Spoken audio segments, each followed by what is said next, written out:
All right. Hey, happy Monday, everybody. Hopefully you are doing well. I hope you had an amazing weekend. It's hard to believe we are 1 week out from Halloween, although it seems like the markets have had a little bit of a ghoulish feel to them with all the upheaval, the housing markets. Everybody's, the sky is falling. We had a little bit of correction here in Austin, Texas. It's amazing how everybody thinks, oh, it's crashing. It's just failing. And it's an interesting time to be a real estate investor. I'll tell you that right now. But it's just an interesting time to be an investor in a whole out there. But honored to have you guys join us here, whether you're joining us live, catching it on Zoom, YouTube, or any of our other channels out there. We're glad to have you listening in and join. If you're watching the replays or listening to the podcast, hey, make sure you ask questions, comment. We're always monitoring the questions. So we've got a great topic tonight. I think it is has a lot of merit with what's going on in the market, because I get questions all the time from people on how we track our stuff. You know, how do you track your active and passive stuff? How do you track your stock markets? How do you track your Wall Street and your Main Street stuff? And we'll get to that in just a second here, everybody. But glad to have you all join us here on Monday night. Hopefully you're healthy, safe, and rocking and rolling along here. But anyways, if this is your first time joining us on Note Night America and watching, hey, we're glad to have you. Note 9 America has actually been around in some form or fashion for over 11 years now. And it's coming up on its 12-year anniversary. Really excited. You can always catch the replays of this on any of your favorite podcasting platforms of going to the Note 9 America podcast and doing a search on that. Make sure you subscribe to that. New episodes are out weekly. We release a new Note 9 America episode on any of your podcasting platforms every Monday at 3 a.m. as well. And of course, you can catch the replays to all the videos on YouTube at WeCloseNotes.tv. So make sure you subscribe there to the number one YouTube channel, number one podcast for note investors out there. Also, make sure you check out our other two podcasts out there. We have our major one, the Note Closer Show, and our special guest tonight. We released an episode that we did with him about a week ago. Great episode. I highly encourage you to check it out. Lots of great stuff on there, great tips and suggestions on the Note Closer Show there, as we come up on 1.2 million downloads here by the end of the month. And then, of course, we are releasing also weekly episodes every Wednesday, every hump day, with the Note Camp Live podcast as well from Note Camp 2022, which is hard to believe we had 2 months ago. So we're releasing an episode every Wednesday on there. So you've got literally, we're doing daily episodes of the Note Closer Show every Monday, Note Night in America Live, and then also the replays. And then every Wednesday, Note Camp 2022. So you have roughly 7 different episodes, different podcasts to listen to fill your earwaves with all the knowledge when it comes to note investing. And we've got just some amazing guests, including tonight's special guest. But I know that you guys are out there kicking ass and taking names, and you probably are wondering, how the heck do you keep it all together? You know, and the biggest thing I want to bring up tonight is, if you're investing, if you're just trying to flip stuff to buy in and get out of the stuff, you're a speculator, yeah, you're going to get burned. And there's people already getting burned that bought at the peak of the market. You have to realize investing is a long-term game. All right. Yeah, you're going to have some peaks and valleys, but the stock market always keeps going up, and our housing prices keep going up. And if you're investing and taking action in the market, you'll be able to find some amazing deals out there. But how the heck do you track it all? And we'll get to that right now here. Our special guest tonight, and I see him over there lurking. I imagine he's probably got a glass of Italian wine somewhere in the Italian countryside. Or actually, he's probably here in the United States actually right now. He was in Italy when we talked 2 weeks ago. But our special guest, guys, you got to give him some credit. This guy is just an absolute market disruptor. He started out he's a former officer in the Israeli Navy, so he served his country, which is great. He's also been a disruptor out there. He disrupted the global diamond industry. This is an interesting story, I'll tell you that. And for a lot of us, we feel like we're disrupting the market as note investors out there. And for you guys that are doing real estate and finding deals and changing the way people look at things, well, you're going to love what we talk about tonight.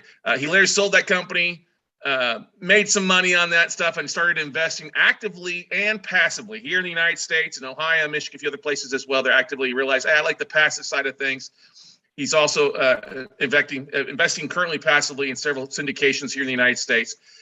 He's the founder and CEO of Vyzer.co. He is a badass. He's probably a little jet lagged a little bit with the time change, and then home there he is here now. But we are honored to have the man, the myth, the legend, somebody who's just absolutely changed the market out there, Mr. Yitan Lahav, join us here tonight. What is going on, Yitan? How you doing, buddy?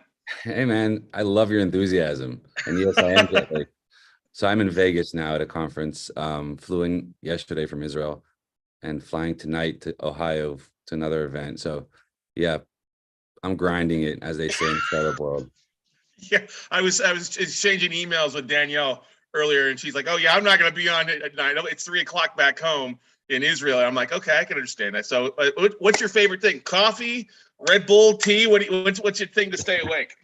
I'm pretty hydrated and I'm drinking too much coffee, so I'm good. I'm good. Don't worry about it. Oh, I know you're good, man. I know you're good. But yeah, that's quite a bit of a different time zones, quite a few different time zones in just a few days there for you. But we're honored to have you on the night. I mean, we spent some time. It's hard to build about a week and a half ago, going through some stuff and things like that. And so, my audience that's watching live here on Zoom, also a lot of folks join us live on the live stream as well, is yours. So do you want to come in and talk about a presentation or bring up the website or just talk a little bit? What would you like to do, Latan? I mean, first of all, listen, I love what you're doing. I think it's very different than a bunch of other sort of like mainstream real estate investment shows, podcasts, content creators, and stuff like that. So it's super interesting. I also love to get your input. Like, you see a whole different side of things when you talk about real estate investing. Maybe I'll give you like a quick background. So I don't know who listened to the podcast or not, but so yeah. So personal background. So I'm 40 years old, married. I have 3 amazing kids. Sometimes they're terrorists, but overall they're fun. And yeah, so I was born in the States. I've been in Israel since I was 9 years old, and served in the military there for 6 years, and founded my last startup about 12 years ago, which went well. And took that money that we made from selling that company, and as you mentioned, I started actively investing at the beginning. Me and my co-founder, we bought a few single family homes, sort of like long-term rentals, which turned out to be very short-term rentals, and then even shorter term, and then just like really bad deals, but mainly because they were very active. Even though we had a property management firm, and it was just really hard, and also bad luck and also bad decisions. But we decided from that moment on, we're only doing passive stuff, like you mentioned. And since then, over the past 7 years, we've invested in a lot of real estate syndications as LP, as limited partners, which basically means we just provide the cash and we're equity partners and aren't involved at all. And we just find people we trust and invest with them in the US and Europe. And it's been going well over the past 7 years. Yes, I think that things are changing now across the board. We have not invested in notes yet, just because, like, again, we do not want to be actively. So like, we look for people we trust, and they do the due diligence and find deal flow, and then they just send us a presentation, and all right, are we in, or out, whatever. So we have not had the privilege to invest in notes yet. But one of the things that we have experienced, like you mentioned, is over the years, our spreadsheets became insane. Yeah. For tracking those passive investments. And again, these are good problems to have, right? But when you want to be passive, you're rigorous over the passiveness. When you start to deal with like, oh, I just got an email from this general partner I invested with, and this is the distribution that we're going to get, and it's amazing, but I don't even remember how much I invested, and is this on track? I mean, and then even if I do remember, only a few weeks later, it will appear in my bank account as a distribution, and I'm going to forget what it's even related to. So there's a lot of mess there. And a few years ago, we built a platform for ourselves to automate that, and a bunch of friends wanted it as well. And we said, hey, well, we're in tech, let's just build another startup around it. And so that's what we did. So that's what Vyzer is about. And so, I mean, I'm happy to dive into different aspects of that. I can also share my screen at some point and dive into the product as well. But like, what do you think is the most interesting? I mean, I don't know if anyone wants to just like jump in and ask questions, or we can just dive into that. What do you think? Well, I think you hit the nail on the head there. And a lot of investors, we deal with a lot of folks that come from some sort of other background. Nobody's born out of the womb an investor, a real estate investor, a fix and flipper, or a landlord. And I'll speak from my opinion. When I first got in investing, I lost money. I thought I'd be the next landlord and have some rentals, and then my 2 tenants I bought in the rental properties, I paid full retail value for, because I thought it was great, because I had great credit scores. They got laid off, and then I got laid off. My company actually closed.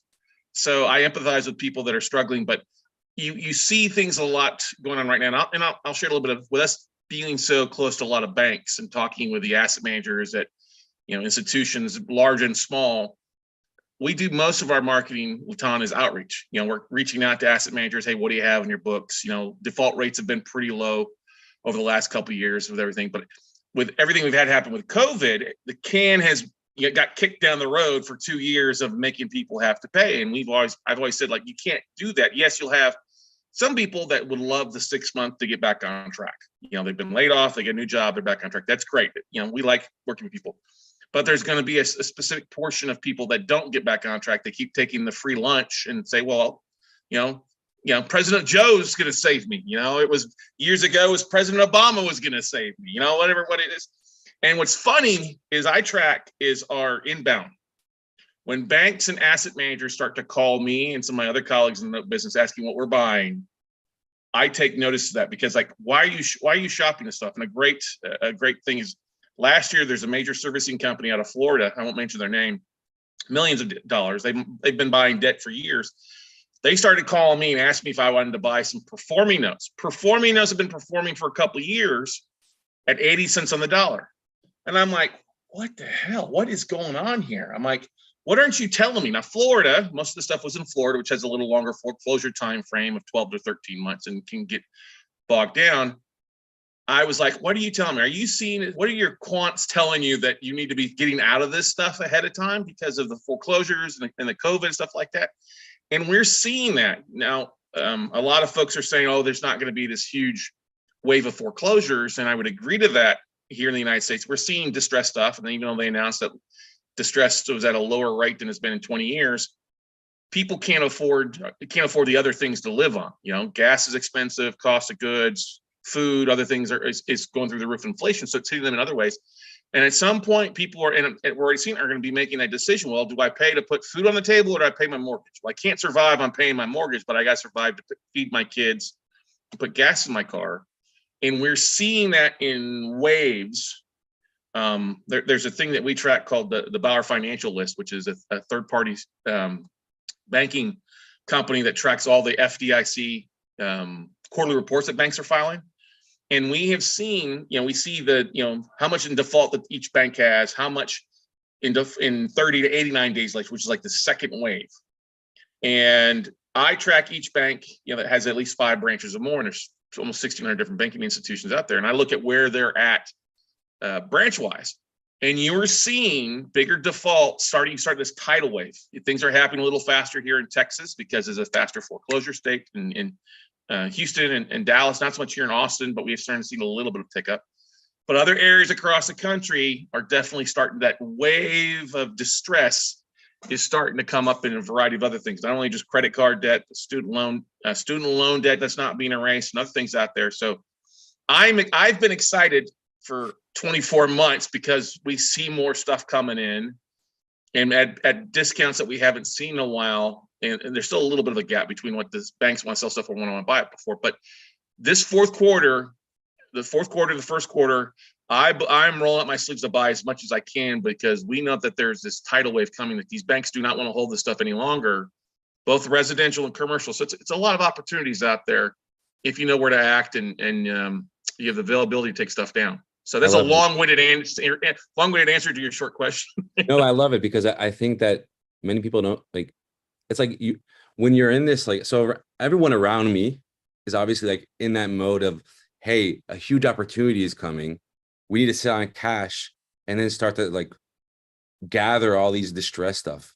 But I find that it's like the community around you that talks that way. But most people don't understand that when there's a crisis, that's when it's time to buy. Yep. Whereas most people see a crisis and they think, well, this is time to sell, like, and so, or to sit on more and more cash just to get through it. But the idea is that there's, for people that are privileged enough to have some cash aside to invest, like, this is the time to sort of, like you said, like, roll your sleeves up and let's find these opportunities out there. For me personally, I want to find people who do that, because I don't have the mindset to go and find those opportunities. I find people I trust to do that, and then willing to pay the premium, whatever it is, the fee for them, cut whatever they want. I want everyone to win. So that's sort of, but it is dangerous times ahead. I think that interest rates going up, inflation at the end will go down, but it's going to create a recession for sure before that happens. So for me, I'm still sitting on that cash just to see where the opportunities come up from. And so, yeah, so that's where, and advice. So Vyzer was built in a sense specifically for the cash flowing investors, the passive cash flowing investors, because the other sort of, when you look at I'd say 1,500 budgeting apps in the US alone, like the Mint and Personal Capitals of the US, they're all built for the mass market, for people that are more inclined to see what their net worth is, and like what there's like the stocks, bonds of their portfolios went up or down. That's and most people that's enough. But when you get into that mindset of, yeah, I want to generate cash flow, even more, I want to generate passive cash flow, then it's like, all right, you're stuck with a spreadsheet, because no one's going to help you track cash flow, and you can pay someone, a bookkeeper or something like that, a lot of money a year relatively, and that for us just wasn't a solution. So like, for example, many people who are in that mindset of wealth creation, of creating like cash flow, is like, I want to make sure my cash is deployed, or I want to sit on cash, but I want to look for opportunities. But I also want to make sure when an opportunity comes up that it won't create a situation where I'm cash poor, right? Because people usually, because you're in wealth creation mode, you don't want to sit on too much cash, but you don't want too little either, right? And one of the jokes in like the industry of like those like more accredited high net worth is like, our CPAs will joke saying, I mean, you're rich, but you're cash poor, because when something comes by and there's a capital call, or there's something that you need to pay, you don't have the money because you didn't plan it. And so like, there's a huge component in Vyzer about planning cash flow and then scenario planning based on that to see, all right, what's my situation today and how will it will look in the future, based on my assumptions, right? So for example, if you buy a note, and that a note is supposed to generate monthly or quarterly or whatever cash flow, and you have multiple of those notes, but you also have other assets that are generate positive cash flow or negative cash flow, and then you put them all in one place, then you see, all right, the effect of everything together and how that will look in the future. So that's really important, I think, for people that are in that mindset. And I also, what, like, I'd say that people that do invest in notes, are they like more sophisticated than the mass market? I would say so, because you have to take a different approach of a banker's mindset on the cash flow aspect of things versus just the property. Most investors, it's a tangible asset. You buy a property, you're going to sell it or you're going to rent it for one thing, and that's pretty easy. But with notes, you got to kind of figure, okay, maybe a little bit more of a gambler, I guess you could say. It's like you have to evaluate that borrower. Okay, they didn't pay. Can they start paying? Do they have the ability to pay? Is the paperwork there? Has what, I'd like to say it's a little bit of social sleuthing in there too, to determine what the borrower has shown his behaviors and calling in, and what they've put on paper as far as hardships and stuff like that. And then looking at, okay, if they pay on time for 12 months, or can they pay some extra? What's the yields on that stuff? And then if they don't pay, what's the route to go and where's it at? And it's going to vary too by the state it's in. Whether it's in Texas here, it's a faster, hey, if they don't perform, we can get them out, foreclose, evict pretty fast. But if it's in like a state like New York, New Jersey, you're stuck with that borrower for 3 years if you've got to foreclose, and that's a negative cash flow.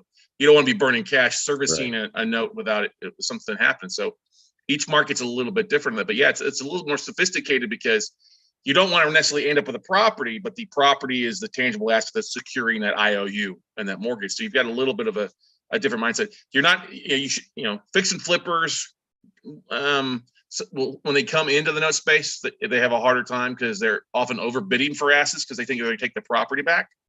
And I'm like, you can't, that bid's not going to work any good, because you're thinking about an after repair value. We're the bank. We don't really want to end up with a property.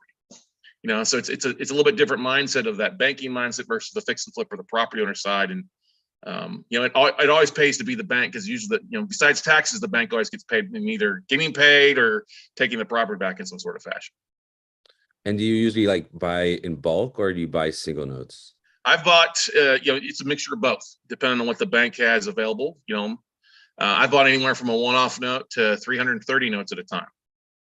And you're exactly, it's a little bit different due diligence, a longer due diligence period, obviously. On one note, you could have 7 days for due diligence, or up to 2 weeks. A portfolio like 330, we had 6 months. We had 90 days up front, and then we had another 6 months even after we closed on the portfolio to to evaluate everything and swap bad assets out with good assets out in a lot of cases. So in my mind, when you say like 300 plus notes, it's like, what, how the hell do you like, do you track that? And not even segue into like what we do. There's like, holy shit. Like, how do you even know do you know like which property and the name of the owner or of the borrower underneath behind each of those notes? So thank God there's a servicing company that handles a lot of that does the collections, as far as in and out. But if you don't have that service, I mean, you got to have that in most states to be a note investor. You got to be a licensed debt collector, or your servicing company's got to be a licensed debt collector. So we get a spreadsheet basically download every month, and then it's all line item, and then you got to take that. Okay, then run your own spreadsheet calculations and to figure. And that's why when I was like, oh my God, this is awesome.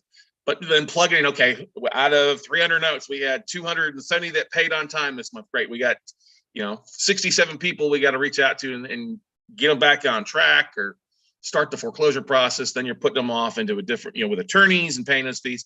It can be a bit of an accounting nightmare if you're not tracking things and don't understand where everything can go for the most part. Yeah, I'm thinking so. Like my mind, like my gears are moving. Like, all right, we need to add some functionality to Vyzer to accommodate those types of scenarios. Because like there's so many aspects when you build a technological product like this. It's like there's so many things you can build in so many directions, and if you don't focus, then you're gonna do like a lot of nothing instead of being amazing at something, right? And so, but I love that. That first of all, it's crazy, insane that's a situation. It's just interesting to me, right? So when you see that spreadsheet, do you look at the bottom line, just like, all right, what's the value of these notes? How many are in default, and what's the average return? Yeah, we calculate that on a monthly basis and stuff that's coming in. We start looking at it on the 5th, and then the 15th is when we start looking at it, and then we're looking, okay, what's the value of the property to, what's the unpaid balance of what the borrower owes? That's basically what we're buying off is just the principal balance. But then we have to look at the legal balance too. Those numbers are always constantly changing. So we evaluate where we're buying as far as percentage of value, percentage UPB, and percentage of legal balance. And then sometimes the legal balance doesn't matter because the values, they owe more than the property's worth. So you're constantly having to compare those numbers compared to what's the balance of the debt versus the balance and the values of the property, and looking at that too, and then figuring your ROI off of that. Okay, so we've got these many borrowers are paying, and you always have to figure in some default rate too. Like you're not going to collect on a specific amount because that you're going to just go to foreclosure. So like, I'll give you an example. When we buy a portfolio, I know I'm probably going to get somewhere between, if it's all owner occupied, I know I'm going to probably get 65% of the borrowers back on track of some sort. The other 35% is going to be either them signing the property over, or us giving them cash for keys, or we end up foreclosing. And that could take, that can vary on a case by case, state by state level. So yeah, I like to break the portfolios up into each state, so because then you can figure out, okay, I know that's going to cost me $2,000 to foreclose here in North Carolina versus $6,000 in Florida. But that number that we use to foreclose or servicing costs, that's what our budget is to provide cash for keys or deed in lieu, to make it a little bit more simple. So I have got a $6,000 budget to give this person cash to walk because it's, I can get the property back sooner. Then it's all about then selling the asset off, or I don't want to retain rental property because that's another management issue. Is then, okay, let's just, what is it worth? What can we sell it for at the auction? And then bring that capital and investment back and pay our investor off who funded the deal or the deals, and then turn around and either reinvest it by, doubling down, buying 2 or 3 more with it and going that route. Are there funds that do this? Yeah, there's funds that do this. But I just hear you talking. That sounds like a full-time job, and I just. Well, this is why I always say that's why I tell note investors, if you're going to be full-time in notes, you're buying notes, you're not going to be dabbling in rentals. You're going to be dabbling in Airbnbs or wholesaling. It's literally a bank. I mean, that's why banks are banks and not property preservations or short-term rental stuff. So that's exactly. But the thing is, I can do this business from anywhere, which is great. I can be here in Austin, or I could be in Las Vegas, or I can be in Spain, or in the middle of the Atlantic Ocean. And there's the third parties are all doing the stuff, and then we're getting basically a spreadsheet on a weekly basis, figuring out where everything's at and directing people from there. And those service companies, like, are they're more reputable ones than the others, or is like everyone? Oh, yeah, some are great and some suck. I'll just some are horrible because they're just you're paying anywhere from $15 a month to up to $95 a month for a non-performing note. And many of them are just performing bare necessities, 4 phone calls a month, and then some a la carte fee, depending on which type of strategy they get to. Of either if they get the borrower back on track, there's a fee for that. If they do a foreclosure or a settlement, there's a fee for that. Right. In a lot of cases. But what I did a couple years ago is I actually hired a couple gals from servicing companies that worked and then brought them in-house. So it was a lot easier to track that and had a lot higher success rate in workouts and getting people back on track versus relying on somebody who doesn't work for me just to report in once a month on a spreadsheet. You know what I mean? So, I mean, I think we can talk about this for hours. So yeah, we could, yeah. So I mean, I'd love to dive in and yeah. Did we go through the platform last time we talked? No, we just visited a little bit there on stuff there. So I wanted to save that for tonight with that. So I'm excited to show you this, and if there's any questions out for you or from anyone who's sort of on the Zoom call at least, feel free to stop me. All right. So essentially, let me know if you see my screen here. Yep, sure can. Yep. All right. So this is basically Vyzer's platform at the moment, sort of what you see after you sign up and add your info. And pretty straightforward at this point. It's just showing you like your net worth, assets, liabilities, and cash. Mm-hmm. And the way things reach this sort of the platform and the data is created is through multiple ways. You can either sync your investor portal, again, because this is holistic, not just for node investors, but for mainly people that have more complex investments, right? So again, like the mints and personal capitals are for the mass market. And then once you get into the more sophisticated type of investing, then it becomes more complicated. And so many times when you invest, like me as a passive investor, into these funds or general partnerships, you're going to get a username and password to a portal, and then you have multiple portals to log into. And so the idea for us is to create synchronization to these portals. And obviously you can sync in your bank accounts and brokerage accounts and all that stuff, about 16,000 institutions.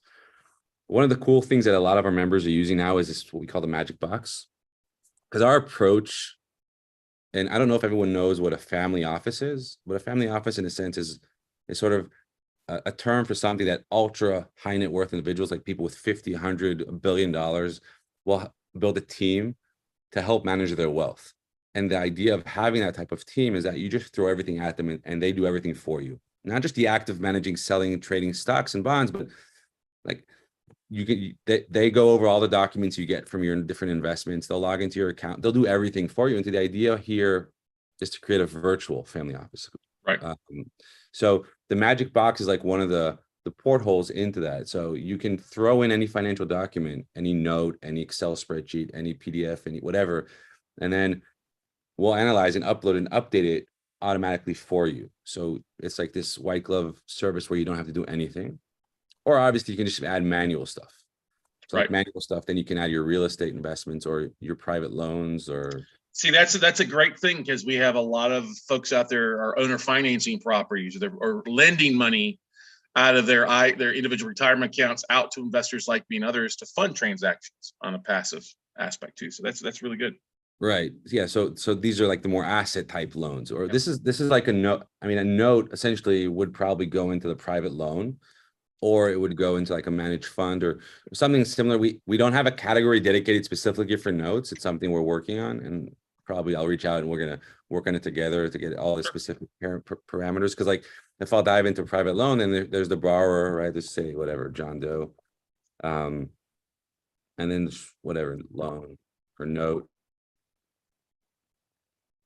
And then the idea here is, all right, then you add, all right, what's the interest? And this, if you threw in your documents, then it'll automatically appear here, and then you won't have to put in anything manually, right? But the idea is to create also the manual approach for people who want to do it manually, just like what the interest rates and how often is the interest repaid or the principal. And because this tries to take in like an umbrella of different types of loans, it needs to be sort of robust. And I'm sure this isn't exactly the terminology for the notes that everyone does. It is sort of more focused on any type of loan that people give. And also, but the beautiful thing about that stuff is it's all numbers. It's all the basic parameters: your principal and interest, the number of payments, the years, the present value, and future value. You know what I mean? Right. It's all kind of calculated at the same.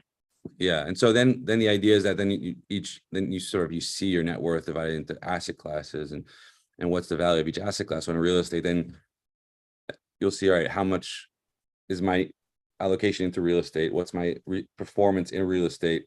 How much contribution distributions have I done? And then per specific asset.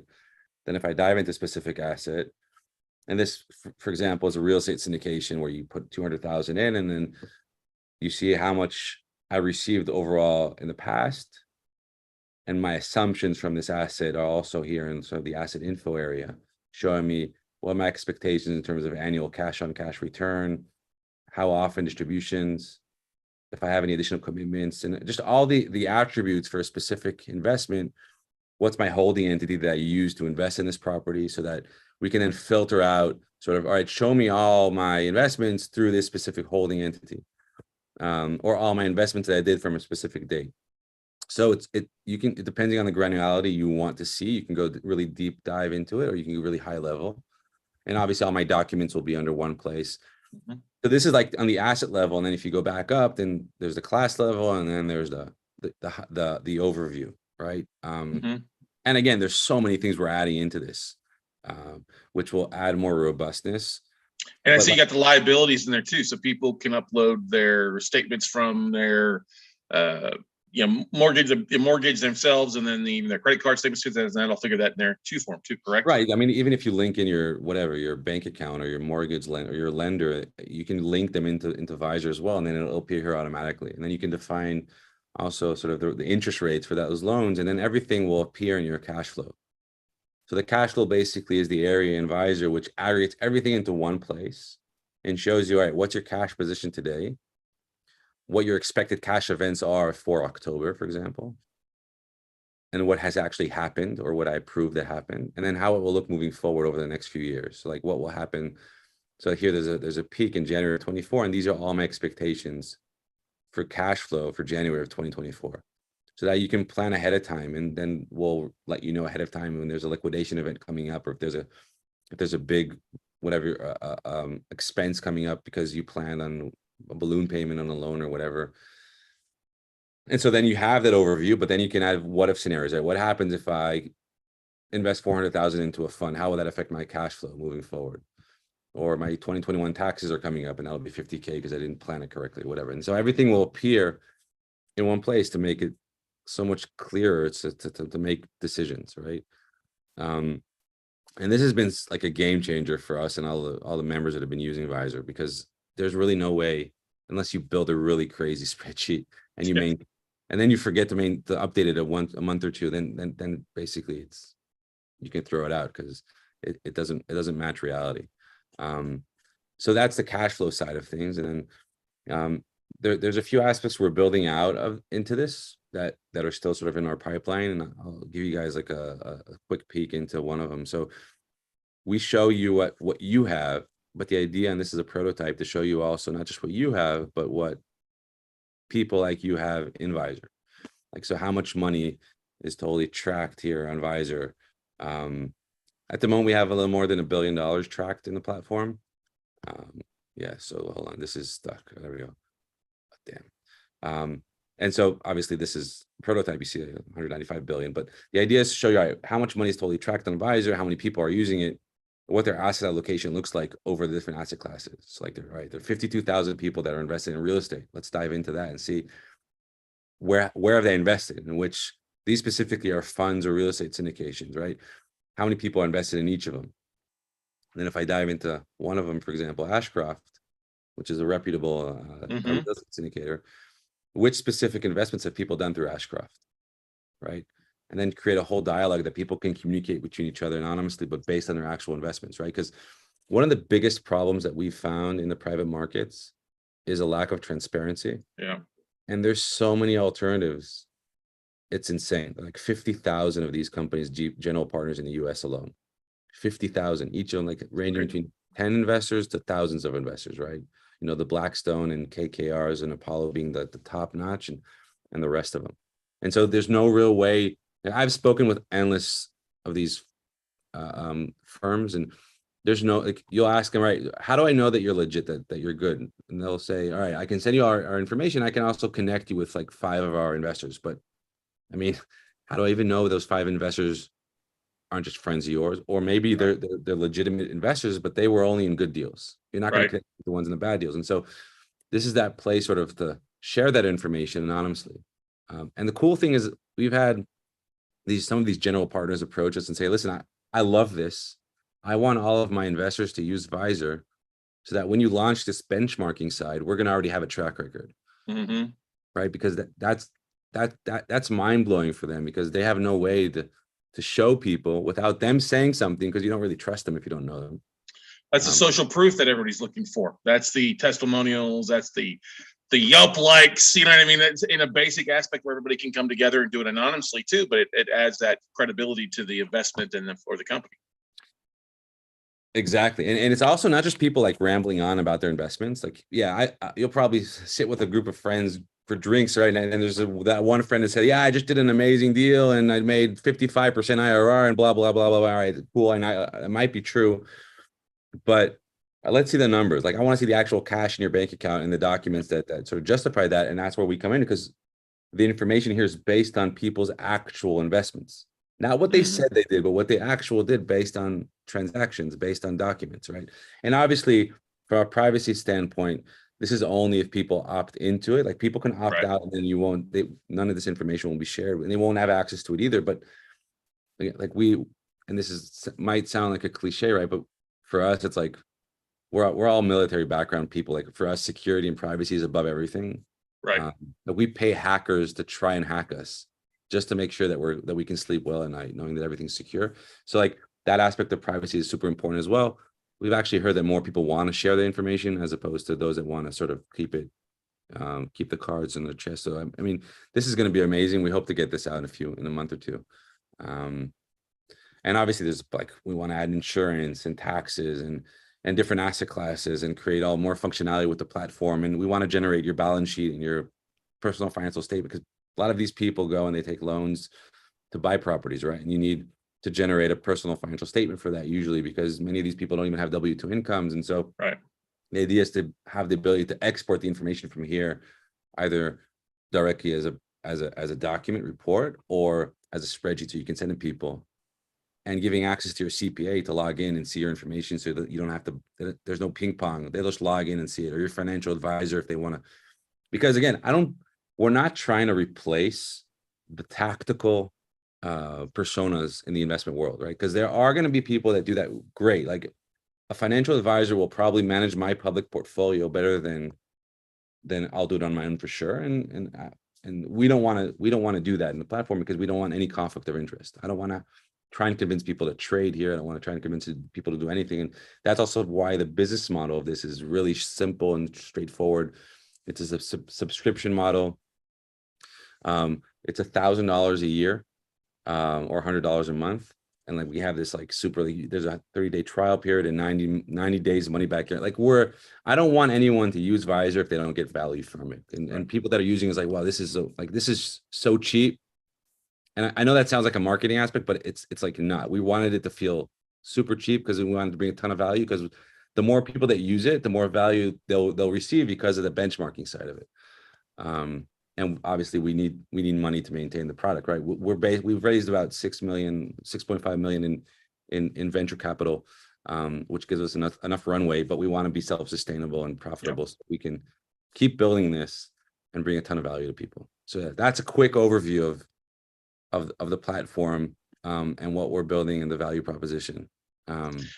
Have you had, besides some of these funds, have you had syndications come to you that you've invested with when you've showed this to them that, hey, this is a great way to roll it out. We want to roll this out to all of our syndication members, all of our investors as well? Yeah. So syndications. So in the syndication, there's a general partner of the syndication, and then the limited partners, like the investors like me. So we've spoken to dozens and dozens of syndicators, of these operators, of general partners. Some of them, like the vast majority of them, actually, and I was surprised, they want full transparency, which is really, really fun. It's a fun fact to know that they want transparency. They're not allowed to have full transparency because of the SEC, right? Because you can't just like blow out all your information to the world. But if their LPs use Vyzer, and then the LPs basically display their information to themselves to get value, but also then anonymously with others, then the operator, the syndicator, gets that reputation, like I mentioned before. And so we've had them reach out to us. We've had a bunch of different players in the industry reach out and want to use this for different aspects. We're really focused on what we're doing now. Like my customer will never be the general partner.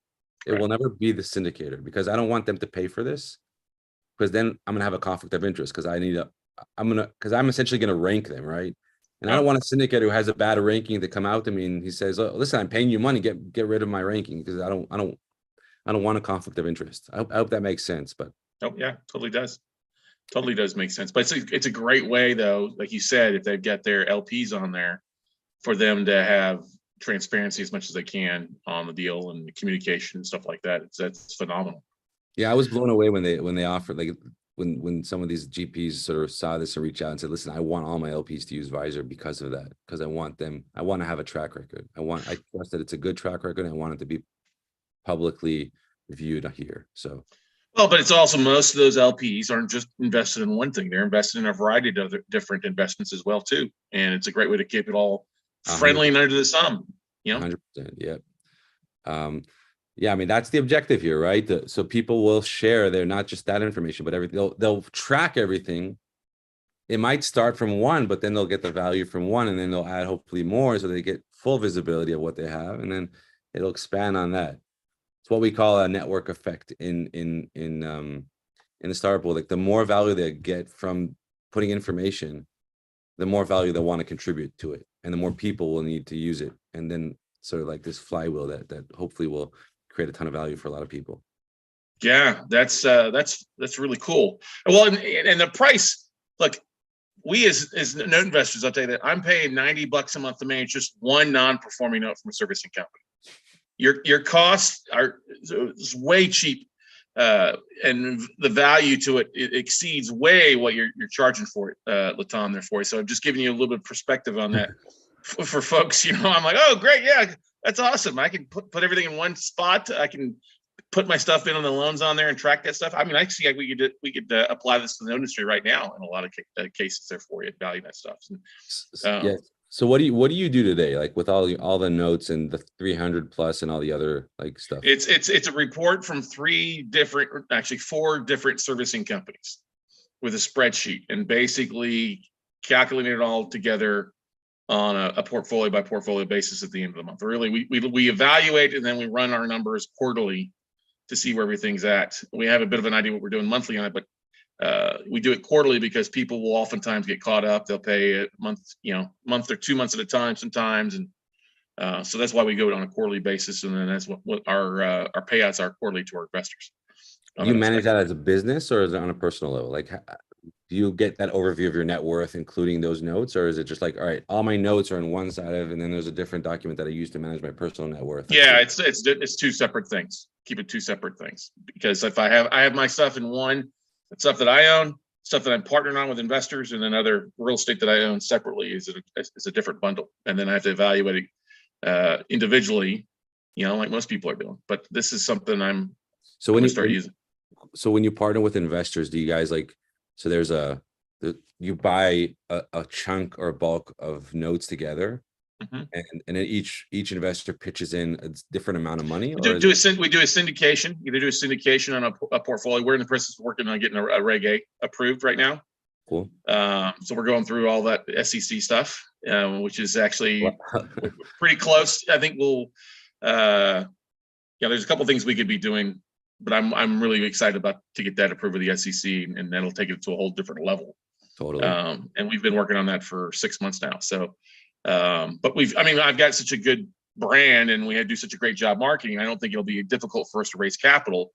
We do them on individual deals right now, or if we buy a pool of like 10 notes, we'll bring in different investors, and they'll say, okay, well, you're going to fund these 3 individually. We agree with you. We'll fund these 2 with you, and these 5 you'll fund individually in a lot of cases, depending on what they're looking for.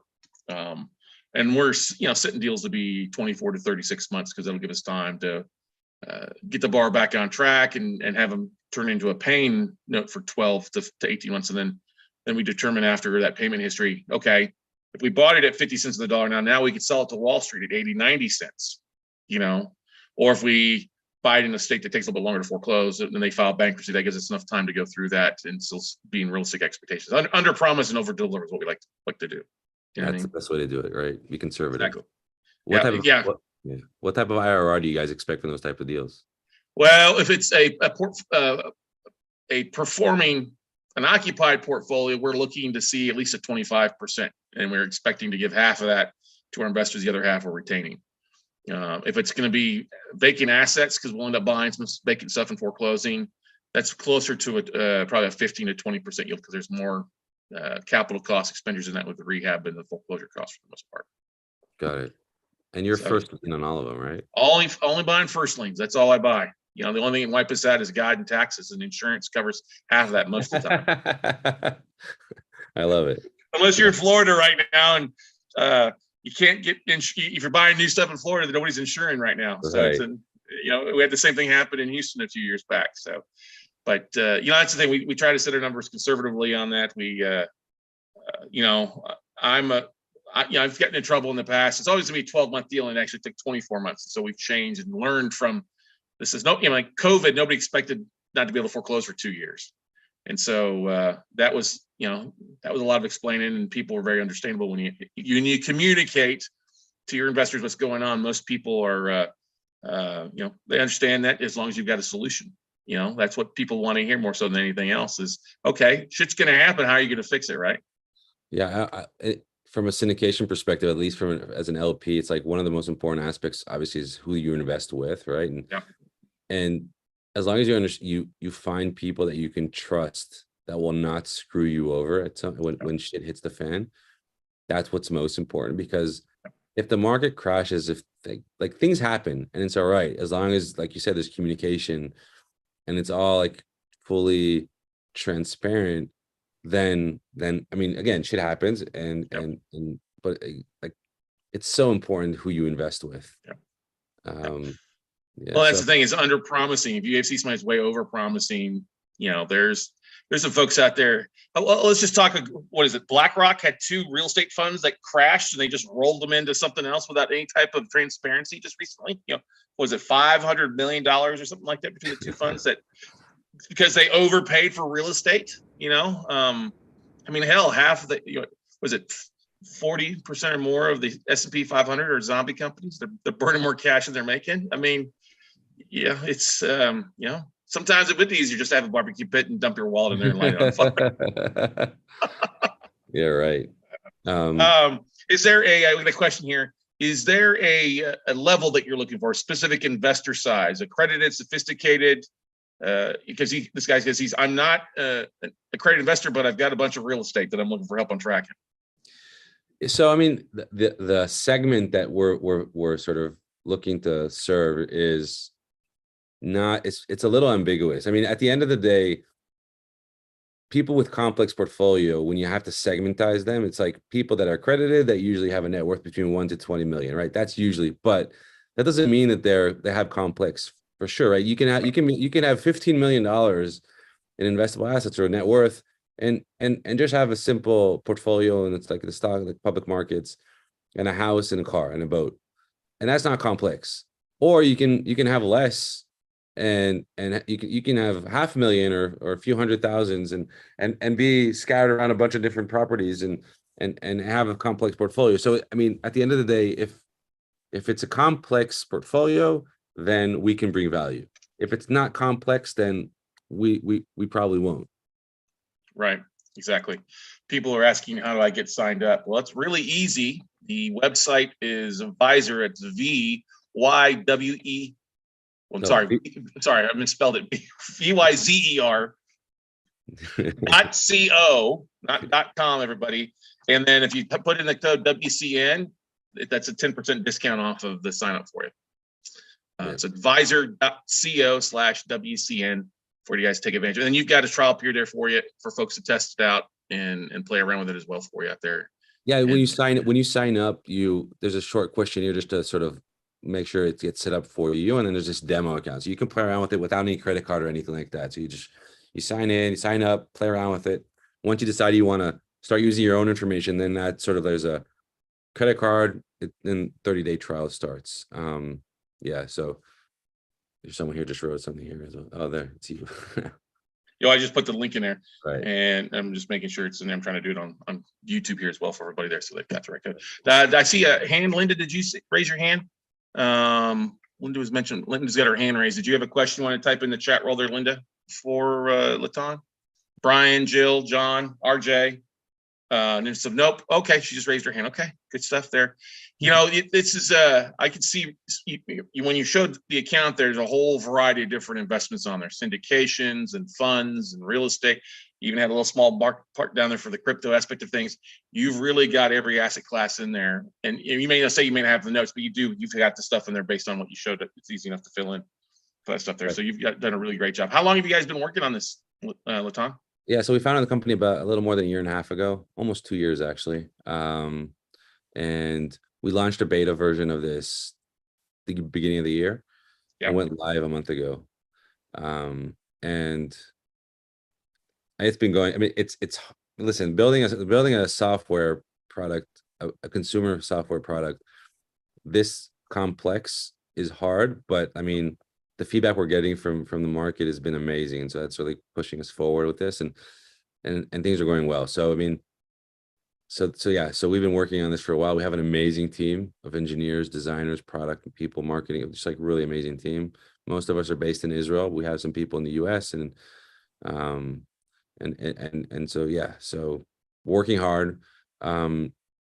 And we're really involved with our community of members and adding in features and functionalities based on conversations and input from them. So for example, there are two aspects that were added recently. One of them was the ability to add in sort of your percentage of holdings.